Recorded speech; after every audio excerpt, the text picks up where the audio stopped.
고린도전서 4장에서 바울은 사도됨에 대해서 이야기를 하고 있습니다. 바울이 가장 오랫동안 목회했던 교회가 고린도 교회입니다. 고린도 교회하고 에베소 교회인데 고린도 교회에서 1년 반, 에베소 교회에서 3년. 그런데 문제는 이 고린도 교회하고 에베소 교회가 바울의 사도성을 가장 인정하지 않았어요. 왜 그렇게 됐냐 하면 바울이 복음을 전하고 이방 땅의 교회들이 하나둘 세워지기 시작해요. 근데 바울은 한 교회를 개척하고 그곳에서 은퇴할 때까지 목회한 사람이 아니라 순회 전도자였어요. 그래서 한 지역에 복음을 전하고 짧으면 한두 달, 길면 몇 달, 그리고 그렇게 계속해서 옮겨 다니며 복음을 전했던 순회 전도자였습니다. 그러면 이제 예루살렘 교회에서 그 소식을 들은 거죠. 바울이 어디에 복음을 전해서 교회가 세워졌다는데 이 예루살렘 교회하고 바울도 별로 관계가 좋지 않아요. 왜? 초대 예루살렘 교회를 잔멸, 교회를 파괴하는 데 앞장서고 성도를 잡아 옥에 넘겨주었던 가장 악랄한 유대교인이 사울이기 때문에 스데반이 순교당하는 그 현장을 지켰고 또 다메섹까지 쫓아가서 예수 믿는 성도들을 잡아오려고 했던 그 나쁜 유대교인이 바로 사울이었기 때문에 사울이 예수를 믿었다 그래도 찜찜한 거예요. 그래서 사도 바울이 복음을 전하고 떠나면 이제 예루살렘에서 내려온 사람들이 와서 확인을 하는 거죠. 그런데 그 당시 문제는 예루살렘 교회 교인들은 이미 수백, 수천 년 동안 하나님을 믿었던 하나님의 백성들이에요. 하나님의 백성이 된다는 첫 번째 징표는 할례를 받는 거였어요. 남자아이는 누구든지 태어나고 8일 만에 할례를 받아야 했고, 그리고 두 번째로 정결한 음식만 먹었고, 그리고 절기를 지키면서 그렇게 살아왔던 거죠. 그렇게 살다가 예수를 그리스도로 영접한 사람들이거든요. 그런데 이방 땅에 있는 세워진 교회와 성도들은 할례도 모르고 정결한 음식도 모르고 그리고 절기 지키는 것도 몰라요. 그냥 사도 바울이 오직 예수만 믿으면 구원을 얻고 하나님의 거룩한 백성 되고 천국 간다고, 그래서 아멘하고 교회 들어온 사람들이거든요. 세례받은 사람들. 그래서 이렇게 와 보니까 우리하고 예수 믿는 게 다른 거예요. 우리는 할례도 받고 정결한 음식만 먹고 절기 지키고 그러고 예수 믿는데 이 이방 땅에 세워진 교회들은 와 보니까 예수만 믿지 할례도 안 받고 정결한 음식도 안 지키고 절기도 안 지키고, 그래서 이제 와가지고 사도 바울의 가르침이 틀렸다고 책망하고 지적하고, 그리고 너희도 할례 받아야 돼, 안식일 지켜, 정결한 음식만 먹어, 이제 이래서 갈등과 다툼이 생겨지기 시작을 합니다. 그래서 바울이 오늘 편지를 통해서 사도성에 대해서 이야기하고 있는 거예요. 다른 사도들은 예수님에게 직접 선택을 받았고 예수님과 3년 공생애를 같이 했고 예수의 죽음과 부활을 목격했던 사람들이 제자였고 사도였는데, 사도 바울은 예수와 아무 관계가 없어요. 예수님을 만난 적이 없어요. 그러다 보니까 이 바울이 진짜 사도가 맞냐, 저 목사가 맞냐, 저거 가짜 아니냐, 저거, 이런 의심들이 고린도 교회 교인들에게 있었던 거죠. 그래서 바울이 이제 편지를 쓰는데 그 이야기를 하고 있습니다. 우리를, 나와 아볼로를 그리스도의 일꾼이요 하나님의 비밀을 맡은 자로 여겨라. 일꾼이라고 하는 헬라어 단어가 휘페레타스인데, 배가 있으면, 배가 가려면 배 밑에서 이때는 노를 젓는 사람들이 있었거든요. 이 노를 젓는 사람들을 일꾼이라 그랬단 말이에요. 보여요, 안 보여요? 눈에 안 보여요. 그런데 배는 앞으로 가요. 이 사람들이 노를 젓기 때문에. 그래서 우리는 하나님의 일꾼, 보이지 않는 곳에서 일하는 일꾼들이고 하나님의 비밀, 즉 복음을 맡은 사람들이다. 복음을 맡은 자에게 구할 것은 충성밖에 없다. 그래서 믿음의 또 다른 이름이 충성이에요. 하나님을 믿는 믿음, 이것이 하나님을 향한 충성으로 이렇게 표현이 되어져서 우리가 믿음이라는 단어를 충성이라는 단어와 동일시하고 있습니다.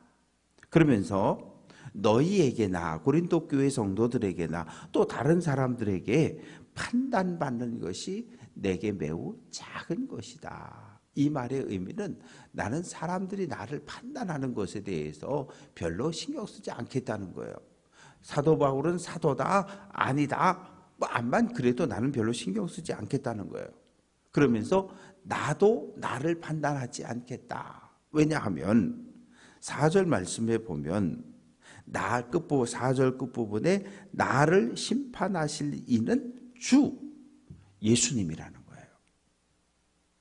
나를 사도로 부른 것도 부활하신 주님이고 그리고 마지막 날 주님 앞에 섰을 때 나를 심판하실 분도 주님이시지 나는 주님 외에 그 어떠한 사람들의 판단이나 평가 그거 신경 쓰지 않겠다는 거예요. 그냥 주님께서 나에게 사도로 보내셔서 이방 땅의 복음을 전하라 그래서 나는 복음을 전하니까 오직 예수님의 판단만 받겠다고 이야기합니다. 그래서 5절 말씀 때가 이르기 전 주께서 오시기 전까지 어느 누구도 여러분들도 나에 대해서 이러쿵저러쿵 말하지 말라는 거예요.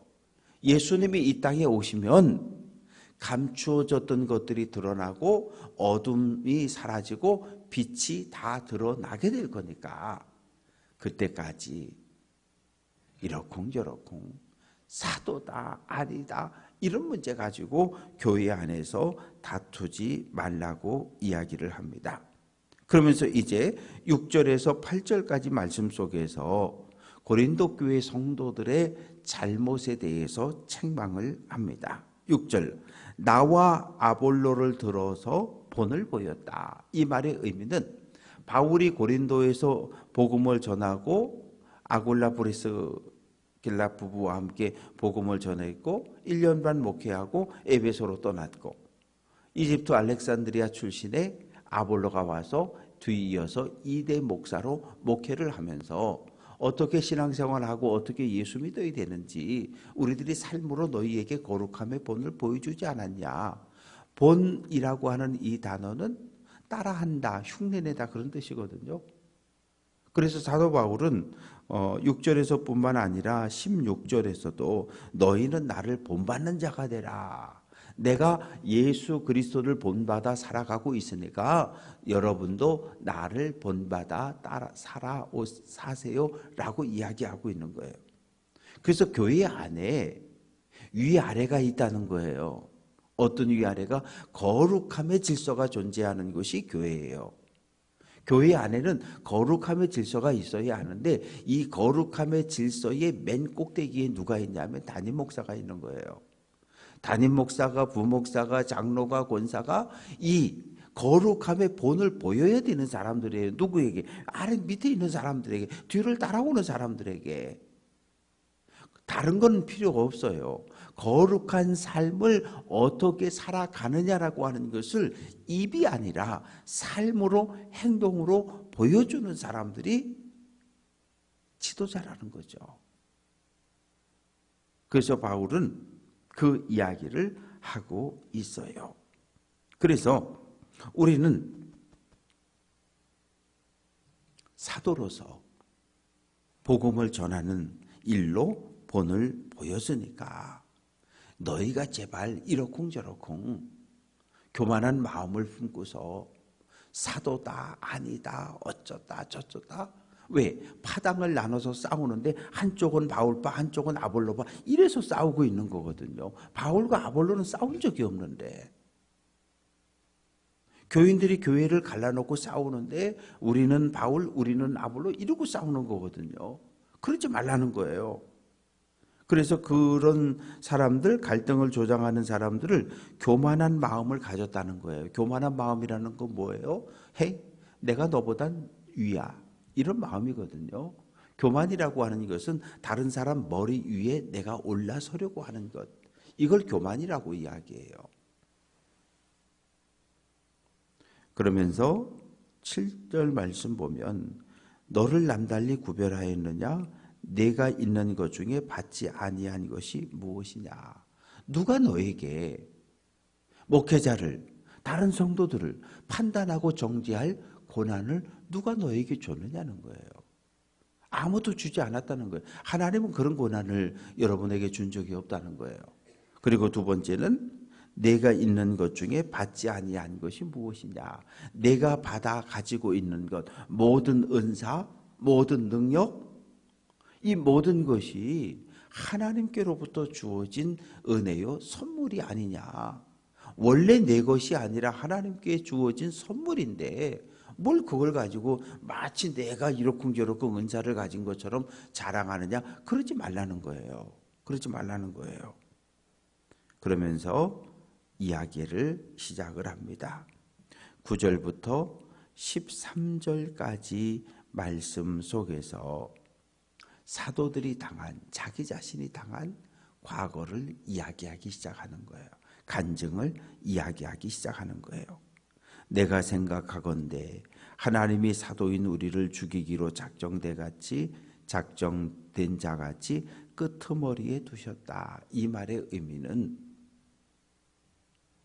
복음 전하다가 체포가 되어져서 맹수들이 있는 원형 경기장으로 밀어 너임을 받게 되었는데, 순교를 당하게 되었는데 그 끄트머리에 나도 있다는 거예요.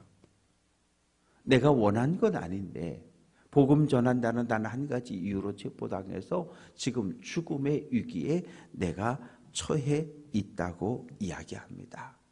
그러면서 11절 줄이고 목마르고 헐벗고 매맞고 정처 없고, 12절 수고하고 손으로 일하고 모욕당하고 축복하고 박해를 받은 즉 참고 비방을 받은 즉 권면하니, 쭉 이야기하면서 사도 바울이 부활한 예수를 만난 이후, 만나기 전까지 사도 바울은 고난이라는 걸 모르고 살았어. 그냥 하나님의 은혜, 하나님의 축복이었어. 앞날이 뻥 뚫린 청년이었어요.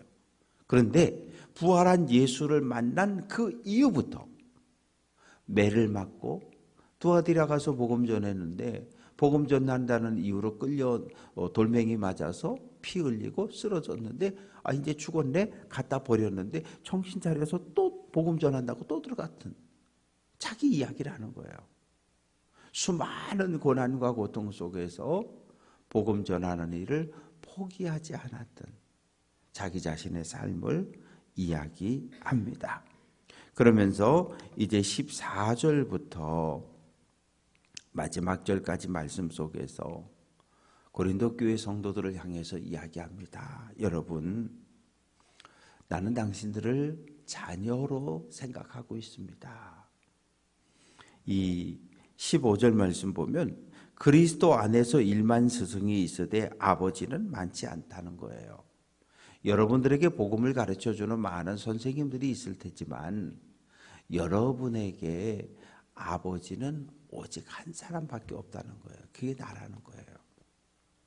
바울은 고린도 교회 성도들을 향해서 나는 목회자고 당신들은 성도가 아니라 나는 아버지고 당신은 내가 믿음으로 복음으로 나온 믿음의 아들들이라고, 자녀들이라고 이렇게 표현하면서 호소하고 있는 거예요.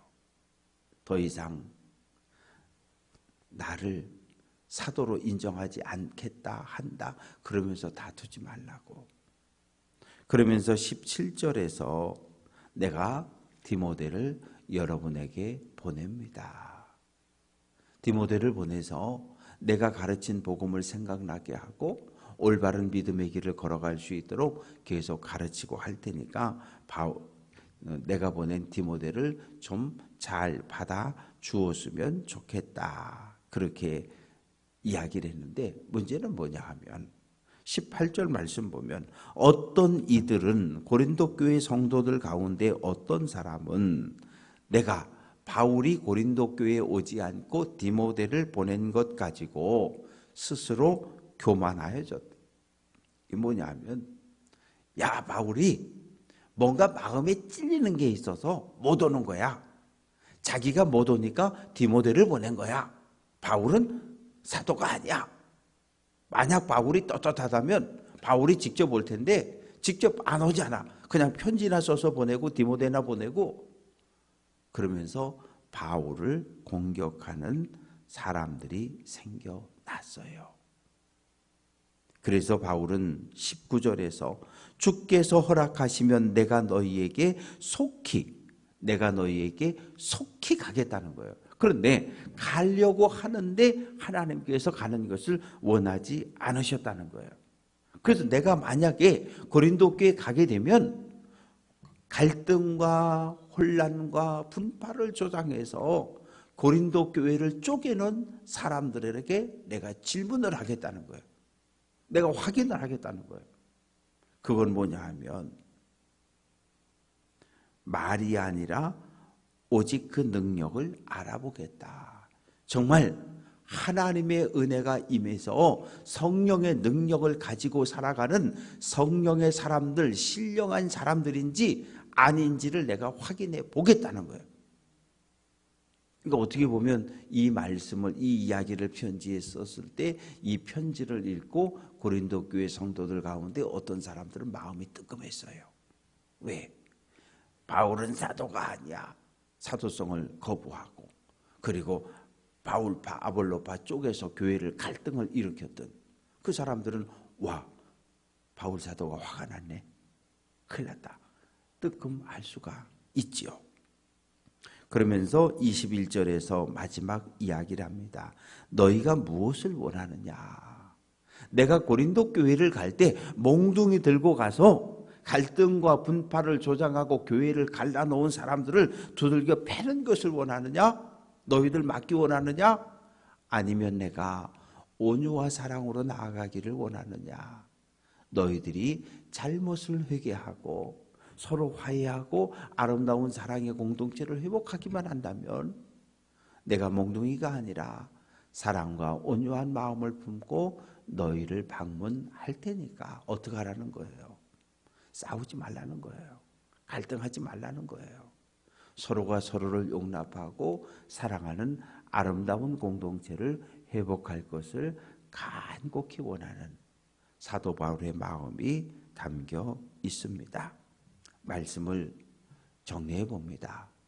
사도 바울은 사람들의 판단은 받지 않겠다고 이야기해요. 부활한 주님 만나서 내 인생 이렇게 변했는데 부활한 주님이 내 인생을 이렇게 바꿔놨으니까 마지막 날 부활의 주님 앞에서 심판을 받겠다. 그리고 교회를 혼란케 하고 파당을 만들어 싸우는 너희들아 정신 좀 차려라. 내가 몽둥이 들고 가기 전에 얼른 내가 제자 디모데 보냈으니까 디모데의 권면을 잘 받아들여서 너희들이 서로 용납하고 화해하고 화목하고 사랑의 공동체를 만들어갈 것을 권면합니다. 오늘 우리들에게 주는 가르침이고 교훈입니다. 말씀을 마음판에 새기고 우리 자신을 돌아보며 주님의 뜻이 어디에 있는지를 찾아서 믿음의 길을 오늘 한 날도 잘 달려낼 수 있는 귀한 성도들 될 수 있기를 주님의 이름으로 축원합니다.